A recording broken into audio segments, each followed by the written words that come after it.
அந்த சின்ன பையன் கேட்ட கேள்விக்கு அவங்க அப்பா அழகான பதில் சொன்னதை இந்த கதையை ஃபுல்லா பார்த்து நீங்களும் தெரிஞ்சுக்கோங்க.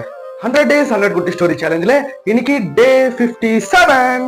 ஒரு தையல்காரர் கடையில உட்காந்து துணியை தைக்கிறாரு. இது எல்லாத்தையும் அவங்க பையன் பார்த்துட்டு இருந்தான். பலன்னு இருக்கிற கத்திரிக்கோலை ஒரு துணியை 2ஆ வெட்டி அதோட வேலையை முடிச்சதுக்கு அப்புறமா காலு கீழே போட்டு அடுத்த வேலையை பார்க்க போறாரு. தைச்சு முடிச்சதும் அந்த ஊசியை எடுத்து அவரோட தொப்பியில குத்தி வச்சுக்கிட்டாரு. இதை பார்த்த அவங்க பையன் கேட்கறான், அப்பா அந்த ஊசியை விட அந்த கத்திரிக்கோள் விலை உயர்ந்தது, அதை அலட்சியமா காலு கீழே போட்டீங்க. அந்த சின்ன வலிமான அந்த ஊசியை நீங்க தலை மேல குத்தி வச்சுக்கிறீங்க ஏன் கேட்கறான். இப்போ அவங்க அப்பா, நீ சொல்றதும் சரிதான்ப்பா, அந்த கத்திரிக்கோள் அழகா இருந்தாலும் விலை உயர்வா இருந்தாலும் அதோட வேலை வெட்டுறது, அதாவது பிரிக்கிறது. அந்த ஊசி வலிமா இருந்தாலும் அதோட வேலை சேர்க்கறது. ஒருத்தரோட மதிப்பு அவங்க செய்யக்கூடிய செயலை தான் தீர்மானிக்குது, அவங்களோட உருவத்தை வச்சோ அவங்க கிட்ட இருக்கக்கூடிய பணத்தை வச்சோ இல்லை அப்படின்ட்டு சொன்னாராம்.